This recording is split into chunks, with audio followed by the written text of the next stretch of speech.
Hello বন্ধুরা, আজকে আমি বানাতে চলেছি, দেখতে পাচ্ছেন চিকেনের এরকম লম্বা লম্বা পিস করে নিয়েছি। এই যে চিকেনের পিসগুলো দেখুন, হাতে এটা বেসন লেগে গেছে।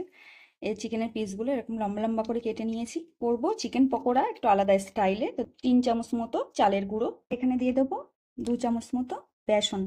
আমার কাছে কর্নফ্লাওয়ারটা নেই, কর্নফ্লাওয়ারটা থাকলে আপনার কর্নফ্লাওয়ারও ব্যবহার করতে পারেন। দিয়ে দেবো অল্প একটু লবণ, দেবো অল্প একটু গোলমরিচের গুঁড়ো, দিয়ে দেবো অল্প একটু জিরে মরিচের গুঁড়ো, দিয়ে দেবো অল্প একটু কাশ্মীরি লঙ্কার গুঁড়ো, দিয়ে দেবো একটু ফুড কালার। তো খুব সুন্দর করে মাখিয়ে নিয়েছি। এখানে নিয়ে নিয়েছি একটা কড়াই দিয়ে দিয়েছি তেল। এবার একটা একটা করে আমি ভাজতে দেবো। দেখতে পাচ্ছি বন্ধুরা একদিকে হয়ে গেছে, আমি একটু উল্টে নিচ্ছি আর একদিকে করে। দেখতে পাচ্ছেন এপিট ওপিট করে নিয়েছি, করে ভাজা হয়ে গেছে। এই দেখুন দারুণ আঙুল আঙুল মতো করে নিয়েছি। এখানে একটা পাত্রে আমি তুলে নিয়েছি। তো একবার তুলে নিয়েছি, একবার হচ্ছে। আর আদা রসুনের পেস্ট দিয়েছিলাম 1 চামচ, সেটা দেখানো হয়নি। তো 1 চামচ আদা রসুনের পেস্ট দিয়ে দেবেন, ভেজে নেবো। আর আমি এক লোহার কড়াটা এনেছি, এই কড়াই ভাজলে খুব সুন্দর হয়। যে কোনো জিনিস ভাজলে ভিতর থেকে প্রচুর ভালোভাবে ভেজে যায়।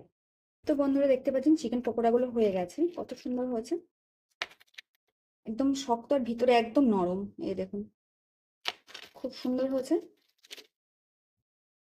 আমি এটা একটা অন্য কিছু করবো ভেবেছিলাম, কিন্তু আমি গরমে থাকতে পারছি না, এই জন্য আপনাদের শুধু চিকেন পকোড়া করে দেখিয়ে দিলাম। প্রচুর গরম, প্রচুর গরম, কিচেনে থাকাই যাচ্ছে না। তো চিকেন পকোড়াটা হয়ে গেছে, আমি আপনাদের একটা ভেঙে দেখাচ্ছি, ছিঁড়ে দেখাচ্ছি। এই দেখুন ভিতরে চিকেনটা একদম নরম আর বাইরেটা ক্রিস্পি। তো আমার এই ধরনের ভিডিওগুলো ভালো লাগলে সাবস্ক্রাইব করে, লাইক করে, কমেন্ট করে পাশে থাকবেন। আর বেশি বেশি বেশি বেশি সাবস্ক্রাইব করুন, যাতে করে এগিয়ে যেতে পারি, আর আমার মতো যারা ছোট ইউটিউবে তারাও এগিয়ে যেতে পারে। তো এখানে আমি চিকেন পকোড়া নিয়ে নিয়েছি। আর এখানে এখানে নিয়ে নিয়েছি মশলা চা। তো বন্ধুরা দেখতে পাচ্ছেন নিশা খাওয়া শুরু করে দিয়েছে, এই দেখুন সস দিয়ে। আর এখানে নিয়ে নিয়েছে ও মশলা চা।